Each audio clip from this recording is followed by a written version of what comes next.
Bonjour frère Serge. Bonjour à tous les frères et sœurs en Christ dans le monde entier, que ce soit en Europe, que ce soit en Asie, que ce soit en Chine, que ce soit dans les quatre coins du monde entier, que ce soit en Amérique. Salutations à tous et bonjour à toutes les nouvelles personnes qui prendront ce message en cours par la suite du temps. Et nous allons parler des avantages des enfants de Dieu en Christ et aussi ceux que les enfants, ceux qui ne sont pas en Christ ne pourront pas bénéficier en fin de compte. Et avant de commencer notre message, nous allons prier. Père, merci pour ta grâce, merci pour ta bonté, merci pour l'œuvre de la croix de ton Fils Jésus-Christ. Merci, oh mon Dieu, mon roi Seigneur, de nous conduire par ton Saint-Esprit dans le message sur laquelle tu nous as mis sur le cœur de partager avec les frères et sœurs en Christ pour leur édification, en Christ pour demeurer dans leur identité, en Christ, ce que Jésus-Christ a acquis pour eux, en Christ. Amen. Frère Serge, la différence entre un enfant de Dieu et les personnes qui ne sont pas enfants de Dieu, parce qu'ils ne sont pas tous enfants de Dieu, parce qu'on voit que les catholiques disent nous sommes enfants de Dieu. Nous sommes tous la création de Dieu veut dire création. Après on devient enfant de Dieu, mais là, et les avantages des enfants de Dieu, qu'est-ce qui est là? En fin de compte, comme tu l'as très bien dit, en fin de compte, nous sommes tous créatures de Dieu. Nous ne sommes pas tous enfants de Dieu. Parce que frère, est-ce que je te coupe là avant que tu donnes la parole hein? Nous avons vu que nous avons trouvé une femme là tout à l'heure, hein, qui a dit je suis une femme catholique, je suis un enfant de Dieu. Qu'est-ce que nous avons compris hein, nous avons... compte, ce qui détermine l'enfant de Dieu, c'est le baptême du Saint-Esprit en fin de compte, parce qu'en fin de compte, nous avons reçu Christ dans notre vie, mais son esprit, et nous avons, parce que celui qui est baptisé du Saint-Esprit, automatiquement, il est inscrit sur le livre de vie en fin de compte, et donc il doit vivre dans la sanctification et la paix, persévérer dans la sanctification et la paix en Christ, mais en fin de compte, pas tous les hommes en fin de compte sont enfants de Dieu, c'est seulement par la foi quand on donne notre vie à Jésus-Christ qu'on se repent, convertit sincèrement au Seigneur Jésus-Christ, parce que le Seigneur donne son Saint-Esprit, c'est seulement le Seigneur Jésus-Christ qui baptise du Saint-Esprit. Donc, l'avantage que les enfants de Dieu ont par rapport à tous ceux qui ne sont pas enfants de Dieu, en fin de compte, c'est qu'ils ont la vie éternelle. Ça veut dire le plus grand cadeau que Dieu nous a donné, c'est en fin de compte, c'est la vie éternelle, c'est le Saint-Esprit qui nous donne en fin de compte l'identité d'être enfant de Dieu, mais d'avoir cette vie éternelle en abondance, parce que nous sommes éternels dans la vie éternelle en Christ. Donc, ce que je veux dire, c'est que ceux qui sont, parce que c'est pour ça que le Seigneur, rappelez-vous de l'histoire en fin de compte, je retrace un peu dans la Genèse, quand Adam a reçu l'Esprit de Dieu, Dieu a soufflé dans ses narines, en fin de compte, c'était une âme vivante.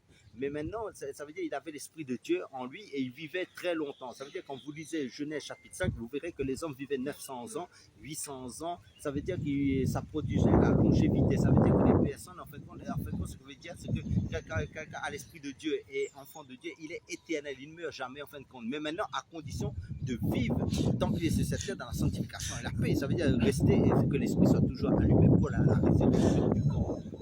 Frère, si nous sommes enfants de Dieu, nous sommes nés de nouveau, hein, mais les autres enfants de qui alors? Ah bon, parce qu'il y a beaucoup de personnes, il y a beaucoup de personnes qui ne savent pas ça. Quand on dit ça, il y a des du diable. Parce que, pourquoi je dis ça? Parce que c'est biblique. Hein? Parce que rappelez-vous, quand Adam a désobéi à Dieu dans le jardin d'Éden, Adam nous a vendu au diable. C'est pour ça qu'il dit que le monde le monde est dominé par l'esprit du diable. Ça veut dire que c'est pour ça que Jésus, en venant sur la terre, Dieu d'état d'esprit, Dieu de tout puissant. Je te parle du vrai Dieu. Hein?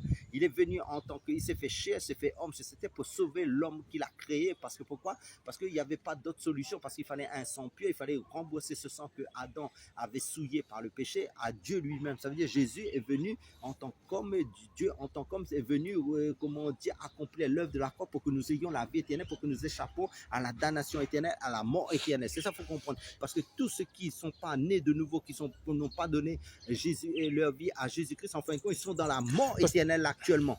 Parce qu'il y a beaucoup de catholiques qui sont dans l'ignorance, hein, dit, lorsque nous sommes baptisés, nous sommes enfants de Dieu. En fait, non, dans la Bible ne dit pas, hein, dans la Bible dit, lorsque nous sommes baptisés grands, on met une vie en règle et on abandonne tous nos péchés, on devient enfant de Dieu. Pour revenir sur l'avantage d'un enfant de Dieu, c'est veut dire comme ça, quel est cet avantage? Parce que nous avons vu aussi qu'il y a des personnes qui ne sont pas enfants de Dieu, mais ils ont des tonnes d'argent, hein. Non, c'est pas ça l'avantage avec Dieu. Parce qu'en fin de compte, le Seigneur, en fin de compte, celui qui est né de nouveau, qui est enfant de Dieu, tout est à lui. C'est ça qu'il faut comprendre. Oui, d'accord. Parce que dans Corinthiens dit, tout est à vous et que vous êtes à Christ et Christ est à Dieu. Ça veut dire quoi? Ça veut dire que nous sommes héritiers en Christ. Ça veut dire que tout est à Dieu, à notre papa d'amour qui est le Père éternel, qui est Jésus-Christ même, en fin de compte, comme j'ai toujours dit dans Ésaïe chapitre 9, verset 5, qui nous parle que Jésus-Christ est le Père, en fin de compte, le Père éternel. Donc, dans la Bible, il nous est dit, le mystère de la piété est grand, Dieu s'est manifesté en chair. Dans Timothée, nous parle de ça. Et maintenant, quand vous lisez Jean, Thomas a dit, mon Seigneur et mon Dieu. Mais maintenant, et dans 1 Jean chapitre 5, verset 20, il nous est dit, et nous savons aussi, du reste, nous savons aussi que le Fils, que Dieu nous a donné l'intérêt pour connaître le véritable, mais nous sommes dans le véritable, dans son Fils Jésus-Christ, qui est lui-même Dieu et la vie éternelle. Le premier avantage d'un enfant de Dieu, bon voilà, hein, que Dieu veille sur nous. Par exemple, quelqu'un qui n'est pas enfant de Dieu, et Dieu ne veille pas sur lui. Hein. On voit que Dieu, parce que pour revenir, en fait, compte, un enfant de Dieu, en fait, compte, il ne doit pas mourir à 22 ans, à 23 ans. Parce qu'on voit que les personnes qui meurent accidentées, ouais, tu vois, une vidéo comme ça, Dieu ne veille pas sur nous lorsque nous ne sommes pas enfants de Dieu. Hein. Voilà, voilà cet avantage, parce que nous, les chrétiens, ne sommes pas destinés à mourir à 18 ans, voilà, jeune. Hein. Parce qu'en fin de compte, le Seigneur, en fin de compte, nous a donné la vie éternelle en Christ. Donc, Dieu nous a aussi donné une identité spirituelle. Nous sommes sacrificateurs, nous sommes rois, nous sommes, comment dire, Jésus, c'est le roi des rois de son royaume. Nous fait partie de son royaume. Nous sommes un royaume de sacrificateurs, nous sommes des rois, nous avons la potentialité de prophétiser aussi. Donc, ça veut dire que quelqu'un qui meurt jeune, en fin de compte, si ce n'est pas pour la gloire de Dieu, parce qu'il faut faire attention aussi, parce qu'on peut mourir jeune pour la gloire du Seigneur, parce que le Seigneur dit, ne craignez pas ceux qui tuent le corps, mais qui ne peuvent rien faire contre l'âme, mais craignez ceux qui ont le pouvoir de jeter l'âme et le corps en enfer. Donc, si par exemple tu es en train d'évangéliser, là c'est Dieu qui permet. Hein. Si c'est dans ta destinée que Dieu lui seul sait, hein. Si tu vas, par exemple, regarde, Jésus a été crucifié à 33 ans, il était jeune. Ça veut dire qu'il y a des chrétiens comme Philippe, quand ils ont commencé le ministère, Philippe a été... Non, c'est Étienne. Étienne a été lapidé. Mais maintenant, il y a certains qui peuvent mourir dans le bien. Ça veut dire que nous pouvons mourir en martyr. Mais là, c'est seulement Dieu connaît notre destinée à laquelle il a tracé dans notre vie et le plan parfait, le plan, comment dire, qu'il a préparé dans notre vie. Mais maintenant, par exemple, quelqu'un qui meurt jeune aussi, dans le péché, c'est la malédiction. Ça faut comprendre. Si tu meurs dans un accident, alors que c'était pas ton temps, c'était pas ton heure d'aller, tu conduisais sous l'ivresse dans l'alcool, ou sinon tu as fait un accident par manque d'attention, ça veut dire qu'en fin de compte, toi, en fin de compte, tu faisais n'importe quoi de ta vie. Parce que tant qu'on ne met pas notre vie en règle, nous ne sommes pas en paix avec le Seigneur, hein, parce que dans la Bible, il dit dans Colossiens 1, verset 21, autrefois étrangers, ennemis de Dieu par vos pensées et par vos œuvres mauvaises, Amen. Vous êtes maintenant réconciliés. C'est comme ça, les gens dans le monde entier, ils sont dans l'ignorance, et parce que tant qu'ils sont dans le péché, ils sont ennemis de Dieu. Hein, Dieu ne veille pas sur eux. Hein. Non. Parce qu'en fin de compte, Dieu connaît ceux aussi qui l'appartiennent, ceux qui vont se donner à Christ selon le temps de visitation dans leur vie. Mais maintenant, une personne, en fin de compte, qui n'est pas encore en Christ, en fin de compte, il n'est pas de Dieu, en fin de compte. Il fait partie encore du royaume des ténèbres, comme nous. Il dit comment rendre grâce au Père qui nous a rendu capable d'avoir par l'héritage des saints dans la lumière, qui nous a délivrés de la puissance des ténèbres, nous a transportés dans le royaume de son Fils, de son amour, qui nous avons la rédemption, la rémission des péchés. Dans Colossiens chapitre 1, verset 12, 1, verset 12 à 14, nous parle de ça. Donc, nous étions tous enfants du diable. Nous étions vendus au péché, au diable. Et en fin de compte, nous faisons, parce que la chair est contraire à Dieu et nous avons le comportement qui glorifie le diable quand nous étions dans le monde, quand nous n'étions pas en Christ. Mais Christ nous a attirés vers lui parce qu'il dit nul ne peut venir au Père, nul peut venir à Christ si le Père ne l'attire. Donc, maintenant, c'est Jésus qui nous conduit, qui nous façonne par son esprit, dans sa parole, pour demeurer dans les choses de Dieu, dans la parole de Dieu. Et ça veut dire que c'est Jésus qui bâtit son église. Donc, pour l'enlèvement de l'église, c'est si nous ne sommes pas encore enlevés, si nous quittons ce monde, en fait, nous mourrons dans le Seigneur. Dieu heureux, c'est qui meurent en Christ, car les œuvres les accompagnent. Dans l'Apocalypse, il parle de ça. Après, là aussi, par exemple, dans Hébreux 1, verset 14, ça dit les anges ne sont-ils pas tous des esprits au service de Dieu, envoyés pour porter des lettres qui vont hériter de salut? Amen. Je veux dire, lorsqu'on va conduire la voiture, par exemple, et lorsqu'on va faire l'accident, et on voit qu'un ange va râler le volant pour qu'une puisson fait cet accident. Hein. Amen. Par exemple, un païen qui n'a pas Jésus, on voit que l'accident, il va... Et en fin de compte, ce qu'il faut comprendre aussi, ceux qui ne sont pas en Christ, ils vivent leur vie qui glorifie le diable. Ça veut dire que c'est les démons qui les manipulent, en fin de compte, qui les amènent dans toutes choses pour les ça, Dieu, il veille sur eux autres, parce que Dieu peut faire grâce aussi. Hein. Ça, ça fait partie des avantages qu'un enfant de Dieu il y a. Hein, il y a des anges qui travaillent avec nous. Après oui, aussi... Toutes les personnes ont des anges, ceux qui sont en Christ, en fin de compte. Parce que pourquoi je pense que c'est dans l'évangile de Matthieu nous parle de ne pas scandaliser un de ces petits qui croient en moi, dit Jésus. Jésus nous dit, parce que les anges sont devant son trône, en fait, il intercède pour ces personnes-là, en fin de compte, il rapporte tout ce que nous faisons, en fin de compte. Après, on dit aussi qu'il y a d'autres avantages encore qu'on a lorsqu'on va dormir. Amen. Et nous dormons en paix parce que dans Psaume 4, verset 8, Oui, l'Éternel garde, de Psaume 4, verset 8, lorsqu'on va dormir, on va dormir en paix. amen. Je me couche et je me dors en paix, car l'Éternel seul, ma sécurité. Oui, parce qu'en fin de compte, je pense que c'est dans le psaume chapitre 3 aussi, si je nous dis comme ça, eh bien, Dieu veille sur notre sommeil, Dieu protège nous, ça veut dire que ses anges sont autour de notre maison, et autour de notre lit. En fin de compte, nous sommes gardés par une armée céleste aussi. C'est pour ça, rappelez-vous l'histoire d'Élisée avec Géasi. À un moment donné, Géasi croyait qu'Élisée était tout seul, mais parce que quand il a vu l'armée qui venait vers Élisée, mais en fin de compte, Élisée a dit au Seigneur, ouvre les yeux afin de permettre que Élisée et Géasi ses yeux soient ouverts. Mais en fin de compte, il a vu des chars de feu, il a vu des anges. C'était des anges, l'armée du Seigneur, parce que l'armée du Seigneur, c'est les anges. Mais les anges, il y a plusieurs catégories aussi. Il y a des anges guerriers, des anges messagers, et toutes sortes, chacun sa spécialité aussi. Mais maintenant, c'est les anges de lumière qui gardent les vrais enfants de Dieu, en fin de compte. Ce sont des avantages qu'on a, les enfants de Dieu. Ah oui, mais maintenant, on a d'autres avantages aussi. Beaucoup d'avantages. Mais le plus grand avantage, c'est que nous sommes positionnés au-dessus des anges, si vous voulez bien comprendre. Ça veut dire que nous avons reçu l'esprit de notre fiancé. Nous avons reçu l'esprit de notre mari. Ça veut dire que dans 1 Jean chapitre 4, verset 4, dit celui qui est en nous est plus grand que ce qui est dans le monde. Ça veut dire que le je vais vous dire un secret encore.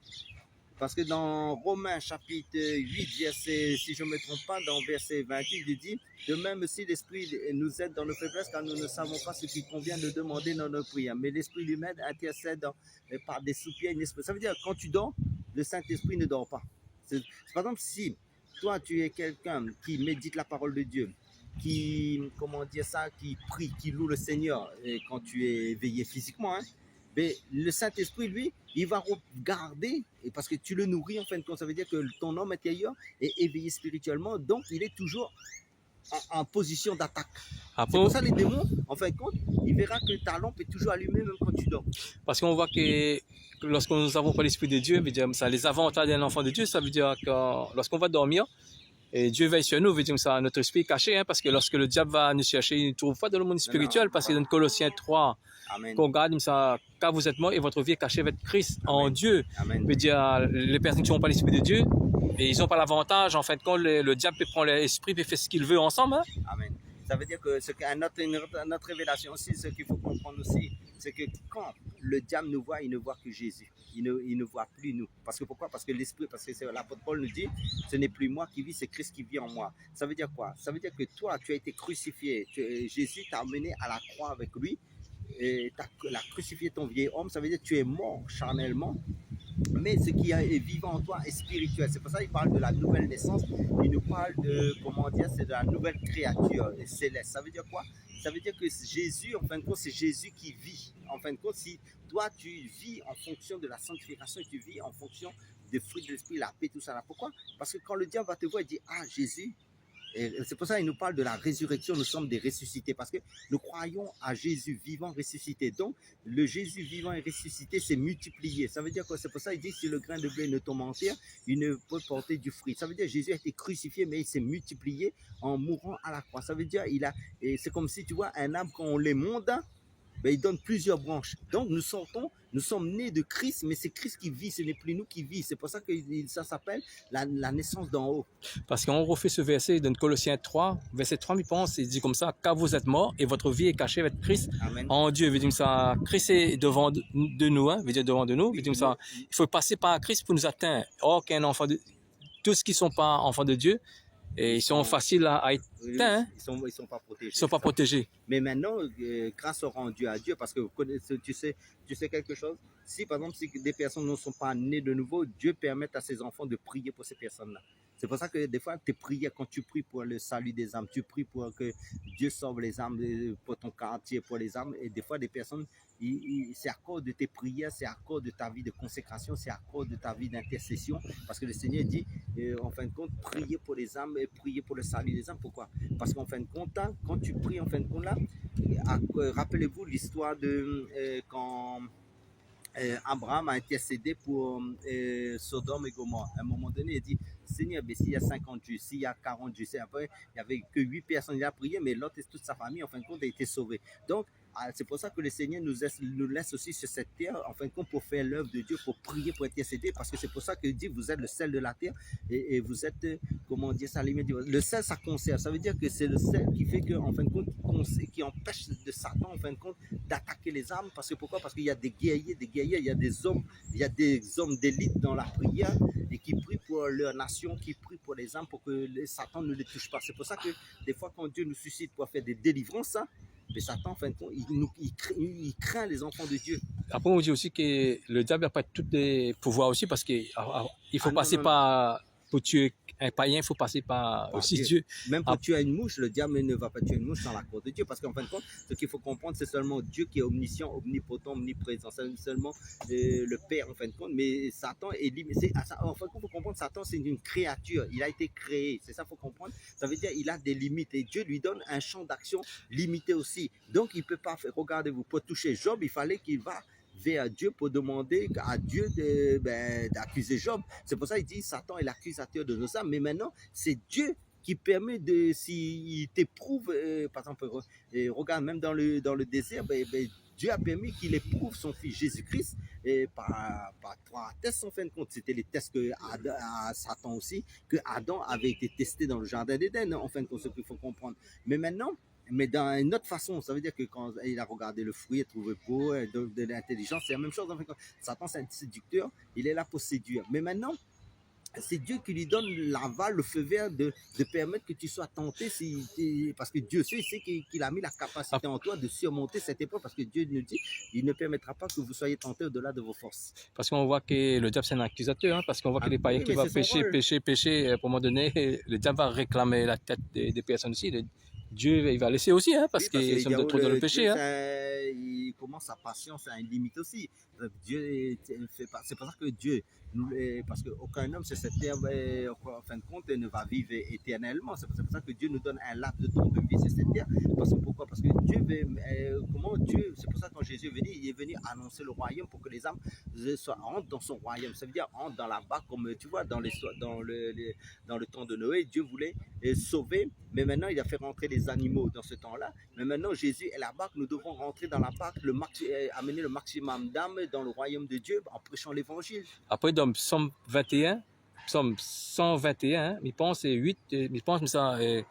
Et l'Éternel gardera ton départ et ton arrivée de maintenant à jamais. Amen. Voilà l'avantage nous avons aussi quand on part au supermarché. On voit qu'il y a des gens qui nous vont accompagner. Amen. Tant que notre mission n'est pas terminée, on voit que Dieu va nous accompagner. Hein, dire comme ça. Et vous savez une autre chose aussi, la parole est claire. Par exemple, dans 1 Pierre chapitre 1, verset 1 à 10, comme nous avons parlé dans nos vidéos précédentes, parce que l'Esprit de Dieu était dans l'Ancienne Alliance, c'était dans les personnes. Mais maintenant, et quand tu lis un peu plus bas dans ce verset-là, vous verrez que quand tu ouvres la Bible, quand là je suis en train de vous parler, il y a des gens sur le plan spirituel, nous écoutent le message que nous apportons parce qu'ils désirent plonger leur regard dans la parole de Dieu que nous méditons. En fin de compte, les anges aiment quand nous parlons de notre époux, de notre fiancé, dans les différents aspects de la parole de Dieu qui est notre Seigneur Yehoshua Mashiach. Parce que, en fin de compte, Dieu a donné à son épouse, en fin de compte, la sagesse, de révéler la sagesse infiniment variée de son, qui est la sagesse infinie de Dieu, qui est Jésus-Christ, en fin de compte. Frère, le mot de la fin.